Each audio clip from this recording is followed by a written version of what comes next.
Hello, it's John Heaton, and tonight I'm going to review this album from Bob Dylan.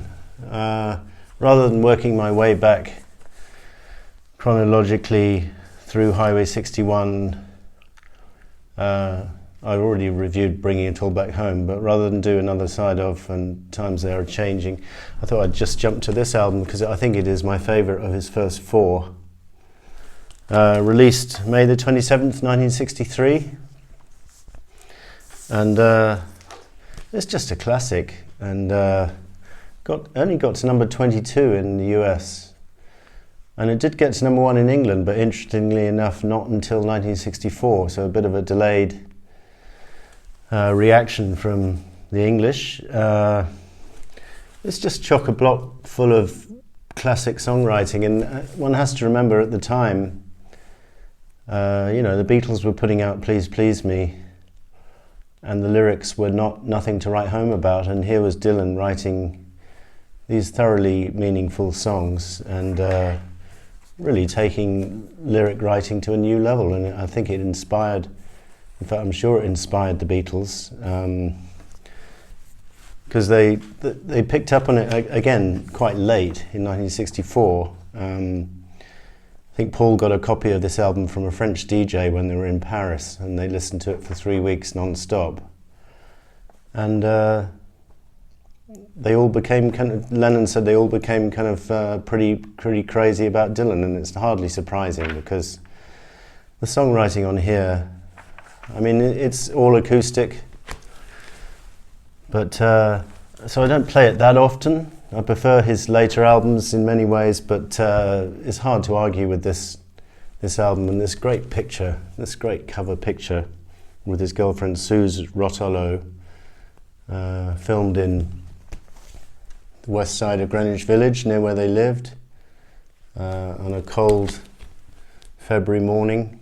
And Suze Rotolo thinks she looks fat in this picture or something because she was wearing about 3 jumpers. It's just a timeless cover, isn't it? So what else can we say? I mean, just want to mention the cover versions, because Blowing in the Wind is already a great song from Bob, and then Peter, Paul and Mary had a big hit with it around the same time, and it sold millions and got to number 1, I think. And they just showed how accessible this Dylan songwriting could be. And for some people, Dylan's voice is an acquired taste. So to hear Peter, Paul and Mary with their beautiful harmonies, and I think David Jenner, you said you might prefer that version, and I might agree with you. I mean, I think it's a stupendous cover version of a great song, and interesting to talk about that because it happened later with Tambourine Man when the Byrds covered it, and to great effect with the jangling guitar. And I remember James Fox, the actor on Desert Island Discs, choosing the Byrds version of Tambourine Man ahead of Bob's original. So I think we all should be thankful to these people for bringing Dylan's songs to a wider audience. Nothing wrong with that. Same thing happened with Knocking on Heaven's Door later, and a few others, all along the Watchtower, of course, with Jimi Hendrix. So yeah, that's one thing. And then also very topical songs, Masters of War in particular. The Cuban Missile Crisis was at its height. Vietnam hadn't really started, but again, those words, and Bob actually learned how to write songs which were more generic, less specific, and I think that's what makes a lot of these songs timeless. The fact that he's Blowing in the Wind, for example, could be about any freedom movement throughout history, not necessarily from 1962 or 3. That's what makes that song last. And A Hard Rain's Gonna Fall, similarly, it's just one of the very best songs that Bob has ever written. I'll say no less than that. And just want to mention Patti Smith tried to do a version of Hard Rain's Gonna Fall at at the ceremony to celebrate Bob winning the Nobel Prize, and she fluffed the lines because she was so nervous. There's a video on YouTube, you can see that. That's quite interesting.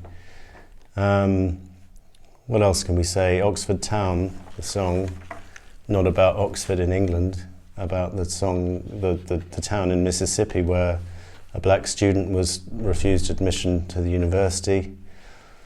All because the colour of his skin. What do you think about that, my friend? Said Bob. And just some brilliant tracks on here. So we'll go through them, shall we?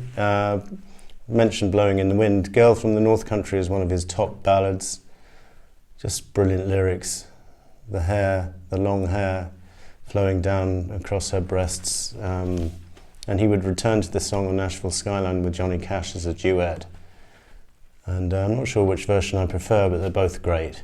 Masters of War, as I mentioned, which John Lennon referred to as Soldier Song in a 1980 interview. Just stupendous lyrics. I'll watch as your body is lowered into the ground, and I can't remember. Crumbs. And I'll stand on your grave until I know that you're dead. Something like that. So yeah, a good dig at the politicians, really, which he does so well. There's a couple of filler tracks on here, like Down the Highway, nice acoustic guitar. In fact, Dylan's acoustic guitar throughout this album is nothing short of first class. Bob Dylan's blues is okay, but A Hard Rain's Gonna Fall, which Bob did so successfully at the Bangladesh concert as well, where he performed two songs from this album, Blowing in the Wind and Hard Rain's Gonna Fall. And I'll see it and speak it so all can hear it. It's just verse after verse of just splendid imagery and a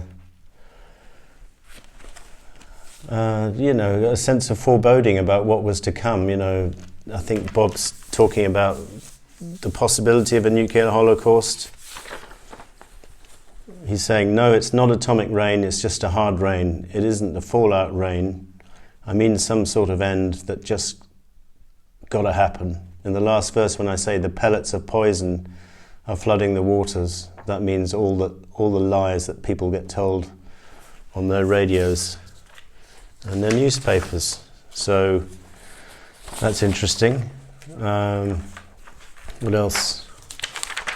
We've got critic Andy Gill saying Blowing in the Wind marked a huge jump in Dylan's songwriting. For the first time, Dylan discovered the effectiveness of moving from the particular to the general, whereas the ballad of Donald White would become completely redundant as soon as the eponymous criminal was executed. A song as vague as Blowing in the Wind could be applied to just about any freedom issue, as I said earlier. It remains the song with which Dylan's name is most inextricably linked, and safeguarded his reputation as a civil libertarian through any number of changes in style and attitude. So that's that.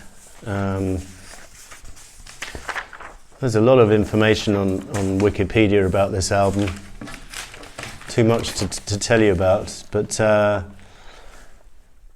Stephen Thomas Erlewine in the All Music Guide said, it's hard to overestimate the importance of Freewheeling Bob Dylan, the record that firmly established Dylan as an unparalleled songwriter.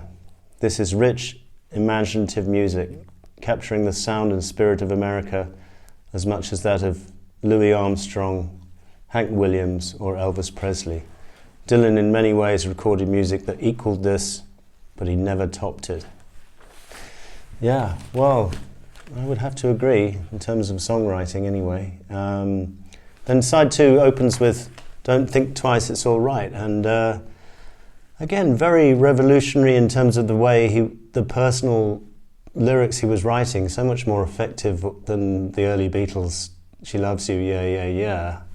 Here was Dylan saying, you could have done better, but I don't mind. You just kind of wasted my precious time, but don't think twice. It's all right.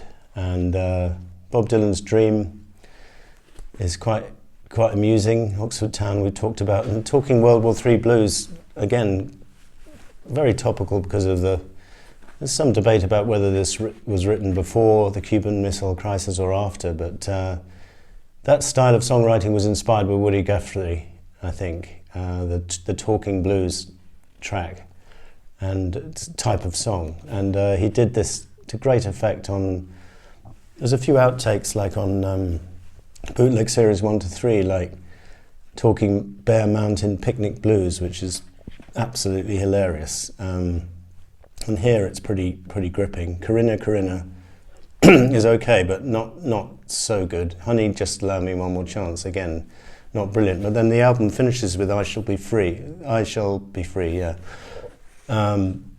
With hilarious lyrics. Quite a light end to the album. Maybe that was to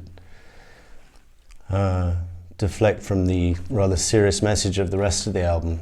But there's that classic line about the phone was ringing and it didn't stop. It was President Kennedy calling me up. He said, "My friend Bob, what do I need to make the country grow?" I said, "My friend John, Bridget Bardot, Nita Exberg, Sophia Loren. Country will grow." And just a timeless song, brilliant. So this was Dylan's breakthrough, and again, I'll have to just emphasize again, at the time in 1963, no one was writing lyrics of this quality. It took Lennon a couple of years, and McCartney and Rubber Soul onwards, to write lyrics of such potency. So we have Bob to thank for that, I think. So this remains an absolute classic in his catalogue, and probably of his early albums, the one I come back to the most. So thank you for watching. See you next time.